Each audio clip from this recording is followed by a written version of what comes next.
Hello students, welcome है आप सबका काइनेमेटिक्स के सेकंड लेक्चर पे, जिसमें हम लोग डिस्कस करेंगे नॉन यूनिफॉर्म मोशन के बारे में। इसके पहले वाले लेक्चर में मैंने यूनिफॉर्म मोशन के बारे में डिस्कस किया था, उससे रिलेवेंट कुछ कंसेप्ट को और क्वेश्चंस को डिस्कस किया था। तो चलिए आज स्टार्ट करते हैं इस टॉपिक को और सीखते हैं कुछ कंसेप्ट को। चलिए, तो नॉन यूनिफॉर्म मोशन का मतलब क्या होता है? नॉन यूनिफॉर्म मोशन वो मोशन होता है जिसमें जो एक्सेलरेशन होता है वो ज़ीरो के बराबर ना हो, यानी बॉडी में कुछ एक्सेलरेशन हो। ठीक है, मान लेते हैं ये एक कार है, तो ये कार जो है वो v वेलोसिटी से आगे बढ़ रही है और इसके पास एक एक्सेलरेशन है। ठीक है, तो जब भी किसी बॉडी के पास एक एक्सटर्नल एक्सेलरेशन होती है तो वो नॉन यूनिफॉर्म मोशन कहलाता है। ओके, अब acceleration is not equal to zero में दो केसेस अराइज होते हैं। पहला केस क्या है? पहला केस एक्सेलरेशन क्या हो सकता है? कांस्टेंट हो सकता है। ठीक,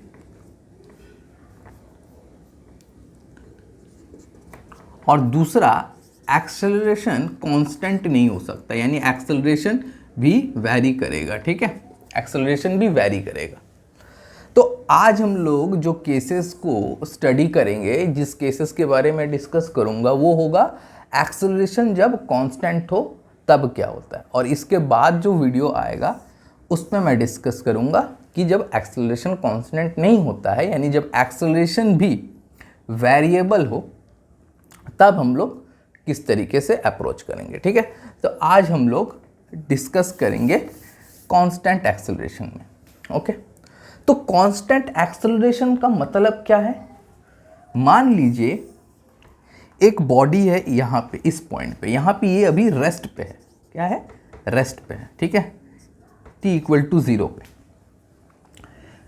t इक्वल टू 1 सेकेंड पे ये बॉडी यहाँ पे पहुंची v वेलोसिटी से, फिर t इक्वल टू 2 सेकेंड पे ये बॉडी यहाँ पहुंची 2v स्पीड से, फिर t इक्वल टू 3 सेकेंड पे बॉडी पहुंची यहाँ 3v स्पीड से। ठीक है, तो सब्सिक्वेंटली जो मेरा डेल्टा v है वो कितना आया? v। यहाँ पे भी देखिए, इस टाइम इंटरवल पे भी जो मेरा डेल्टा v यानी चेंज इन वेलोसिटी है वो कितना आया? 2v minus v, that is v। फिर इस टाइम इंटरवल पे देखिए, इस टाइम इंटरवल पे जो चेंज इन वेलोसिटी आया वो भी तो v है, 3v माइनस 2v। तो जब भी कंसेक्यूटिव इंटरवल्स पे हमारा जो वेलोसिटी का डिफरेंस है, ठीक है, या चेंज है, वो अगर कांस्टेंट होता है तो वहां पे हम लोग कांस्टेंट एक्सेलरेशन का केस मानते हैं उसको। ठीक है, तो ये रहा कांस्टेंट एक्सेलरेशन का लॉजिक इसके पीछे।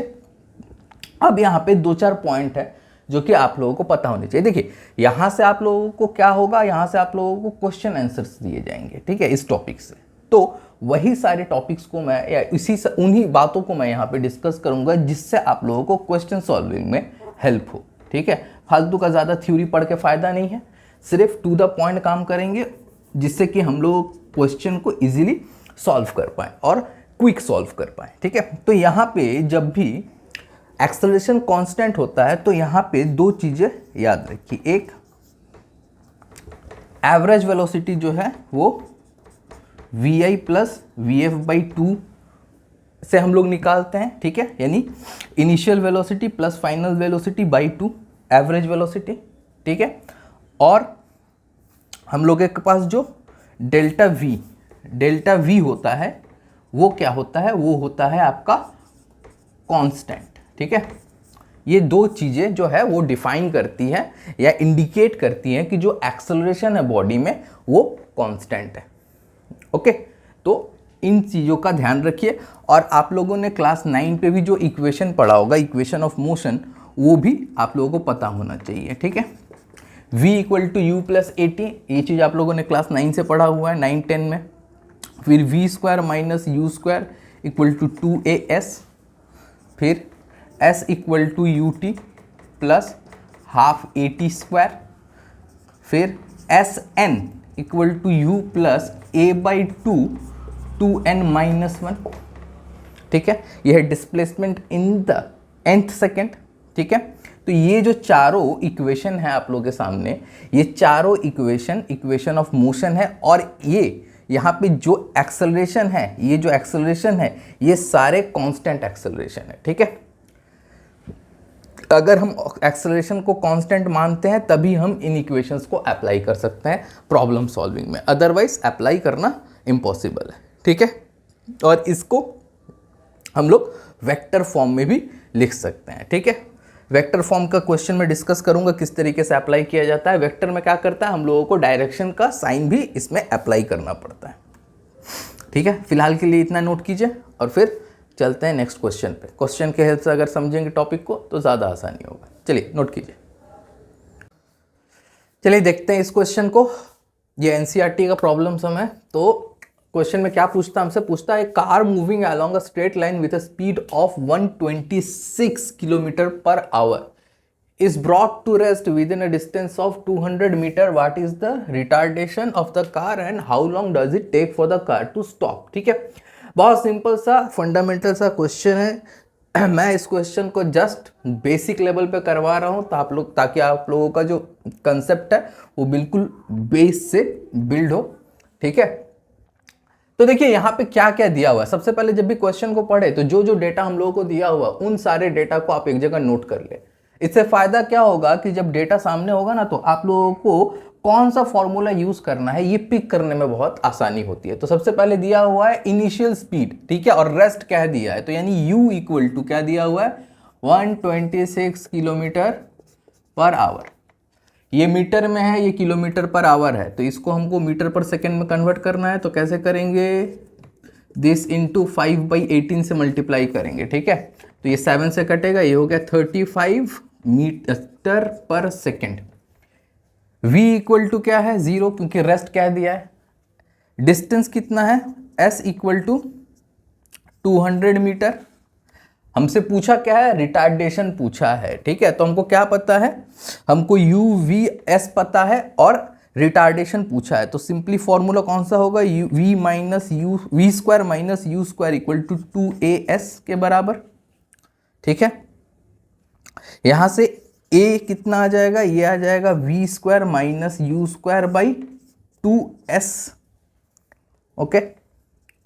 v क्या है 0 है, u क्या है 35, तो 35 का whole square by 2 into S कितना है 200। तो ये क्या हो जाता है, ये हो जाता है -35 इंटू 35 बाई 2 इंटू 200। इसको सॉल्व करेंगे तो ये 49/16 आता है और इसकी वैल्यू 3-3.04 सेकेंड, ठीक है। तो इतना टाइम, सॉरी ये होगा इसका रिटार्डेशन, ठीक है। ये रिटार्डेशन है मीटर पर सेकेंड स्क्वायर, ठीक है। नेगेटिव साइन जो है वो डिनोट करता है कि ये रिटार्डेशन है, ठीक है, यानी हमारी जो वेलोसिटी है वो डिक्रीज हो रही है, ठीक है। और क्वेश्चन में भी ऐसे ही कहा गया, इनिशियली स्पीड से मूव कर रहा था, फाइनली रेस्ट पे आया। तो जब रेस्ट पे आया तो बॉडी ऑब्वियसली रिटार्ड करेगी। तो नेगेटिव साइन यही डिनोट करता है या कंफर्म करता है कि यस इट इज रिटार्डेशन। जो हम लोगों ने निकाला है बिल्कुल ठीक है। इसके बाद क्या है, इसके बाद ये कहता है हाउ लॉन्ग इट टेक्स। अच्छा, टाइम पूछ रहा है, ठीक। तो टाइम के लिए फिर से easy formula v equal to U plus at। Final velocity पता, इनिशियल पता, एक्सेलरेशन या रिटार्डेशन तो निकाल चुके हैं, तो टाइम पूछा है। तो यहां से हम लोग t इक्वल टू क्या कह सकते हैं, ये तो 0 है और यहाँ पे ये नेगेटिव में है, तो u बाई ए, यही आया ना u बाई ए। u क्या है 35, a क्या है हमारा, इस वैल्यू को पुट करते हैं 49/16, इसी को पुट कर देते हैं 49/16। तो ये हो जाता है 35 इंटू 16/49। ये कट पिट क्या आएगा 80/7, दैट इज 11.43 सेकेंड के बराबर। तो इतना टाइम लगता है इस बॉडी को रुकने में, ठीक है। देखते हैं, चलिए सेकेंड क्वेश्चन को क्या कहता है। कहता है ball is thrown vertically upwards with a speed of 19.6 metre पर second from the top of a tower, returns to earth in 6 second, find the height of the tower. चलिए देखिए, इस क्वेश्चन को हम लोग दो तरीके से कर सकते हैं, ठीक है। पहला तरीका जो होता है वो ट्रेडिशनल तरीका है, जो आप लोगों ने पहले भी जूनियर क्लासेस में किए होंगे। मान लेते हैं ये एक टावर है, ठीक, इसकी हाइट हम लोग h मान के चलते हैं, यहाँ पे बॉडी है जिसको कि इनिशियली एक वेलोसिटी u इक्वल टू 19.6 से छोड़ा गया है ऊपर, ठीक है, ऊपर की तरफ।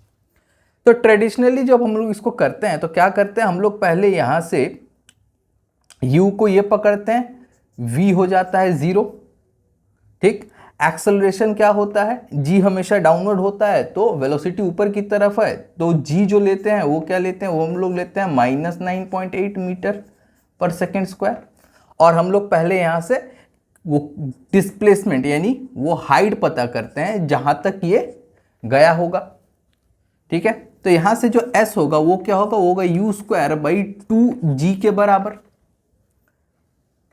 तो u क्या है, 19.6 इंटू 19.6/2 इंटू 9.8, ये और ये कैंसिल, तो जो डिस्प्लेसमेंट हुआ ऊपर की तरफ वो आया 19.6 मीटर, ठीक है।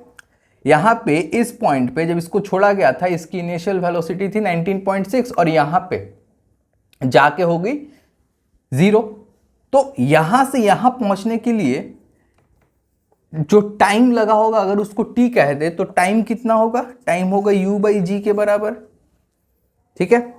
आप लोग इस फॉर्मूला को देखिए, v equal to u plus at, ठीक है। यहाँ वेलोसिटी जो है वो 0, u हो गई 19.6, एक्सेलरेशन ड्यू टू ग्रेविटी ऊपर की तरफ जा रहा है तो माइनस लेंगे इंटू t, तो यहाँ से t इक्वल टू क्या हो गया, t इक्वल टू हो गया 19.6/9.8 दैट इज u/g। तो इस तरीके से मैं फटाफट फॉर्मूलाज को लगा रहा हूँ यहाँ पे, तो ये आता है 2 सेकेंड के बराबर। मतलब यहाँ से यहाँ जाने में टाइम कितना लगा उसको, 2 सेकेंड। टोटल टाइम कितना दिया हुआ है, 6, ठीक है। तो जो 6 सेकेंड है वो कौन सा टाइम है, वो यहां से निकला और नीचे गया, ये टोटल टाइम दिया हुआ है, ठीक है। वर्टिकली अपवर्ड जब इसे फायर किया गया तब से लेके अर्थ तक आने में जो टाइम लगता है वो है 6 सेकेंड। तो यहां से पहले तो टॉप तक, यहां से यहां तक जाने में 2 सेकेंड खर्च हो गए, बचा कितना, 4 सेकेंड, ठीक है। बाकी बचे हुए 4 सेकेंड में उसने ये कवर किया होगा यहां से लेके यहां तक, जिसमें से ये हाइट तो h है और ये वाला कितना है 19.6। तो अब यहां पे इनिशियल वेलोसिटी 0, इस केस के लिए time equal to 4 second. Displacement होगा, नेट डिस्प्लेसमेंट कितना होगा 19.6 प्लस h, तो मैं यहां पे s equal to ut plus half at² के फॉर्मूला से अगर इसको सॉल्व करूं तो टोटल डिस्प्लेसमेंट कितना है 19.6 प्लस h। फटाफट इसको सॉल्व करके खत्म करते हैं। इनिशियल वेलोसिटी कितनी है, 0 है, तो ये फैक्टर खत्म। यहां से हाफ, इस बार g भी नीचे और डिस्प्लेसमेंट भी नीचे ही है, तो नेगेटिव नहीं पॉजिटिव, और ये यहां से हो जाता है आपका 4 का स्क्वायर। इस पूरे को सॉल्व करने पे आंसर आता है 58.8 मीटर, ठीक है, जो कि हमारा रिक्वायर्ड आंसर है। हाइट ऑफ द टावर पूछा है, ठीक। तो देखिए यहां पे इस पूरे प्रोसीजर को हम लोगों ने 2 पार्ट में डिवाइड किया था। एक, जब इनिशियली ये यहां से ऊपर की तरफ गया था विथ इनिशियल वेलोसिटी 19.6, फिर ऊपर पे गया, ऊपर जाने के बाद इसकी वेलोसिटी 0 हुई, तो वहां तक का डिस्प्लेसमेंट निकाला। उस डिस्प्लेसमेंट के दौरान जो टाइम कंज्यूम हुआ वो पता किया 2 सेकेंड, ठीक है। उसके बाद वापस से इस पॉइंट से हम लोगों ने नए डिस्प्लेसमेंट को कंसीडर किया, और वो डिस्प्लेसमेंट क्या था 19.6 प्लस h। उस डिस्प्लेसमेंट के दौरान जो इनिशियल वेलोसिटी था वो था u, उसमें जो टाइम लगा वो हो गया 4, तो उस हिसाब से फिर हम लोगों ने h को निकाल लिया। तो ये जो प्रोसेस है ये काफी टीडियस प्रोसेस था। अब इसी सम को मैं एक तरीके से करता हूं वेक्टर के हेल्प से, ठीक है। तो वेक्टर के हेल्प से क्या करेंगे, पहले हम लोगों को देखते हैं कि दिया क्या क्या है। सेम सिनेरियो को मैं यहां कंसीडर करता हूं, ठीक है, क्योंकि मैंने अभी थोड़ी देर पहले कहा था कि इक्वेशन ऑफ मोशन को हम लोग वेक्टर फॉर्म में भी यूज कर सकते हैं। और वेक्टर फॉर्म में यूज करने के फायदे क्या होते हैं, ये जो दुनिया भर का तामझाम है इस सब करने से हम लोग बच जाते हैं, ठीक है। वेक्टर को यूज करने का तरीका क्या होता है, वेक्टर को यूज करने का तरीका होता है सिंपली आप कोई सा भी इक्वेशन यूज कीजिए, सबसे पहले डिस्प्लेसमेंट जो है उसको आप लोग, उस डिस्प्लेसमेंट को आप लोग इनिशियल वेलोसिटी के रेस्पेक्ट में मेंशन कर दीजिए और डिस्प्लेसमेंट को जहां से स्टार्टिंग पॉइंट है वहीं से लीजिए, ठीक है। जो डिस्प्लेसमेंट है, डिस्प्लेसमेंट क्या होगी, देखिए बॉल ऊपर गई होगी, ठीक है, और उसको क्या करना होगा, ये h पूछा हुआ है, तो डिस्प्लेसमेंट जो है उसको आप लोगों को h ही लेना है, ठीक है, स्टार्टिंग पॉइंट से ही लेना होगा, ठीक। और वेलोसिटी के रेस्पेक्ट में, इनिशियल वेलोसिटी के रेस्पेक्ट में जो डिस्प्लेसमेंट होगा, जो एक्सेलरेशन होगा, बस उसका साइन उस हिसाब से पुट कर देना पड़ता है, दैट्स इट। तो हमारा इक्वेशन बन जाता है और सिंपली कैलकुलेट करके जो रिक्वायर्ड क्वांटिटी है वो आ जाती है। देखिए यहां पे इनिशियल वेलोसिटी ऊपर की तरफ है, ठीक, हमें ये h पता करना है, ठीक। h को अगर मैं यहां से मेजर करना शुरू करूं तो यहां तक जाएगा, तो मैं इसको -h लिख सकता हूं, ध्यान से समझिए। अब बॉडी की इनिशियल वेलोसिटी क्या है, ऊपर की तरफ है, और g हमारा नीचे की तरफ है, तो इनिशियल वेलोसिटी के रेस्पेक्ट में जो ग्रेविटी है वो भी तो नेगेटिव होगी, तो g को भी हम लोग नेगेटिव लेंगे, ठीक है। और जो टाइम दिया हुआ क्वेश्चन में सिर्फ उसको पुट करना है, तो मैं अगर इसी इक्वेशन को इस तरीके से u/at + हाफ at स्क्वायर से पुट करूं, s की जगह पुट कर दूं -h, ये माइनस साइन मैं किसके रेस्पेक्ट में ले रहा हूं, ये माइनस साइन में इनिशियल वेलोसिटी के रेस्पेक्ट में ले रहा हूं, ठीक है। हम लोग साइन कन्वेंशन में क्या सीखते हैं, हम लोग सीखते हैं कि जब ऊपर की तरफ जाते हैं तो उस क्वांटिटी को पॉजिटिव लेते हैं, जब नीचे की तरफ जाते हैं तो नेगेटिव लेते हैं। इनिशियल वेलोसिटी की डायरेक्शन अपवर्ड्स है, ठीक है। h जो है अगर मैं यहां से मेजर करना शुरू करूं तो मुझको यहां तक आना होगा, यानी opposite to initial velocity. g भी हमेशा डाउनवर्ड एक्ट करता है, तो ये भी इनिशियल वेलोसिटी के ऑपोजिट पे है। तो अगर इनिशियल वेलोसिटी में पॉजिटिव कंसीडर करूंगा तो h को और g को मुझको नेगेटिव लेना होगा, दैट्स इट। टाइम में यहाँ पे दिया हुआ है, तो यहाँ से मैं इनिशियल वेलोसिटी को क्या लिखूँ, 19.6 into 6 plus half minus 9.8 into 6 का स्क्वायर यानी 36, ठीक है। अब यहां से जब मैं इस इक्वेशन को सॉल्व करूंगा तो ये आ जाता है 117.6 माइनस, क्योंकि ये नेगेटिव है तो ये आएगा माइनस 174.6, तो ये हो जाता है -58.8 मीटर के बराबर। माइनस h, माइनस से माइनस कैंसल, h = 58.8 मीटर। देखिए ये जो इतना सारा तामझाम हम लोगों ने यहाँ किया था, ये सिर्फ और सिर्फ इतने से में सॉल्व हो गया। इसमें हम लोगों ने क्या लिया, इसमें हम लोगों ने हर एक वेक्टर क्वांटिटी को उसके साइन के हिसाब से यहां पे डील किया है, जैस। और याद क्या रखना है, याद रखना है हम लोग को इनिशियल वेलोसिटी के रेस्पेक्ट में सारे क्वांटिटीज को लेना होता है, ठीक है। डिस्प्लेसमेंट को हम लोग पॉइंट ऑफ स्टार्ट से मेजर करते हैं, ठीक। बॉडी जब ऊपर की तरफ जा रही है तो उसका स्टार्टिंग पॉइंट क्या है, ये, तो ये जो डिस्प्लेसमेंट होता है इसको हमको उसी स्टार्टिंग पॉइंट से मेजर करना होता है, ठीक है। तो ये हो गया मेथड 1, ये हो गया मेथड 2।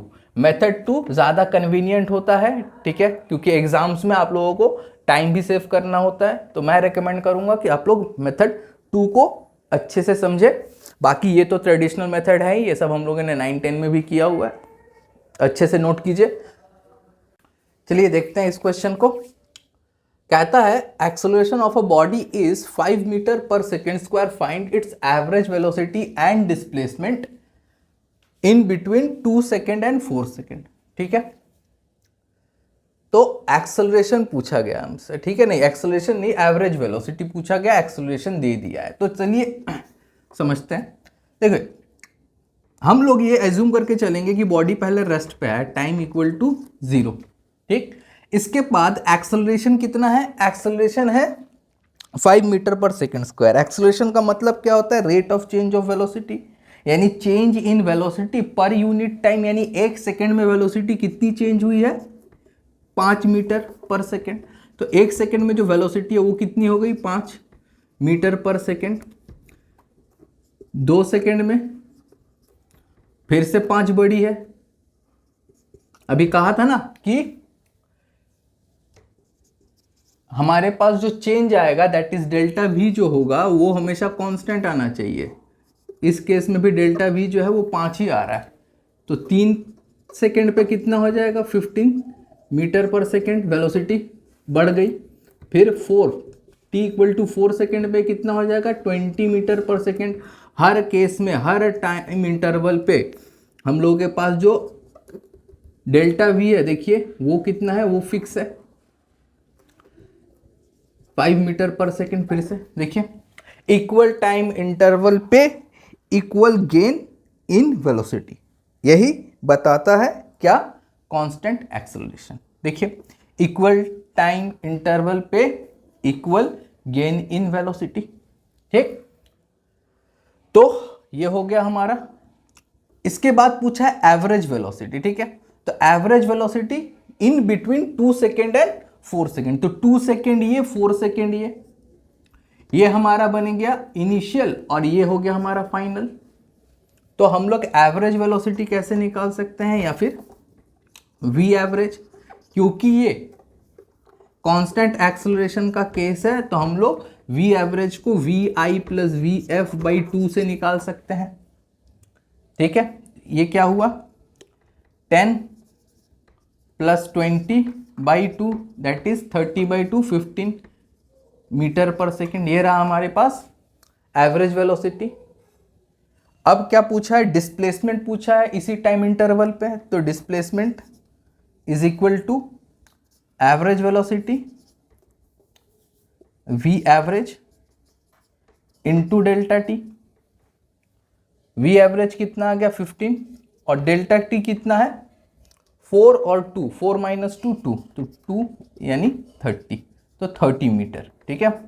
15 मीटर पर सेकेंड एवरेज वेलोसिटी और डिस्प्लेसमेंट 30 मीटर। ये किस टाइम ड्यूरेशन में, 2 से लेके 4 तक, ठीक है। ध्यान से देखिए, नोट कीजिए। चलिए देखते हैं इस क्वेश्चन को क्या कहता है। कहता है displacement of a particle is given by root x equal to 2t plus 3, ठीक है।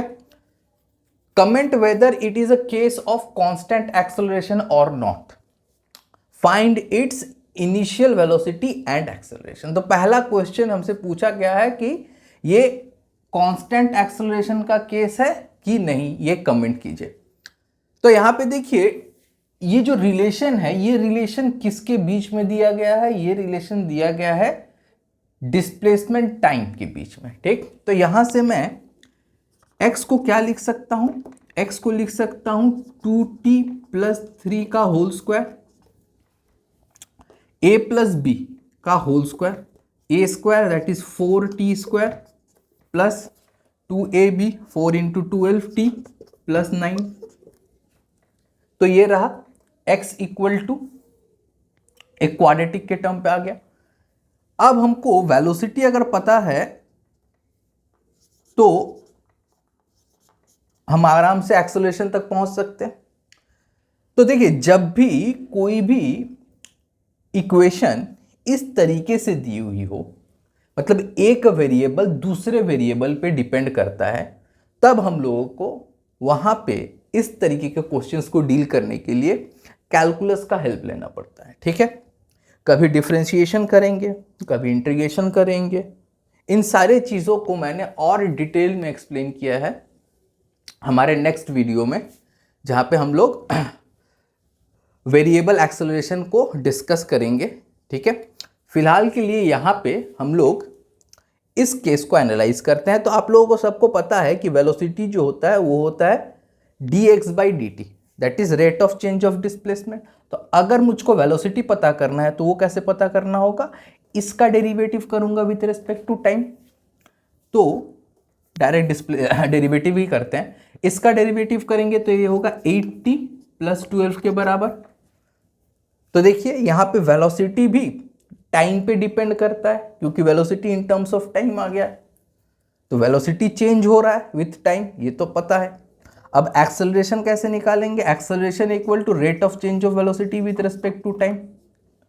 वापस से इसका डेरिवेटिव करेंगे तो 8 आ गया, 8 मीटर/सेकंड स्क्वायर। अब ध्यान से देखिए इसको, acceleration is independent of time, यहां कोई भी टाइम से रिलेटेड टर्म नहीं है। तो इसका मतलब कि ये जो मोशन है, ये जो इक्वेशन है, ये कांस्टेंट एक्सेलरेशन को रिप्रेजेंट करता है। ठीक है, तो ये रहा इसका पहला पार्ट। अब सेकेंड पार्ट में क्या कहता है, इनिशियल वेलोसिटी और एक्सेलरेशन बताना। तो एक्सेलरेशन तो यहीं से आ गया, इनिशियल वेलोसिटी यानी vi पूछा है हमसे।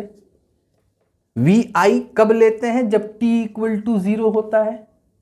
तो टाइम को जैसे यहां 0 पुट करेंगे तो ये हो जाता है 12 मीटर/सेकंड एट t = 0। ध्यान से देखिए इस क्वेश्चन को और नोट कीजिए।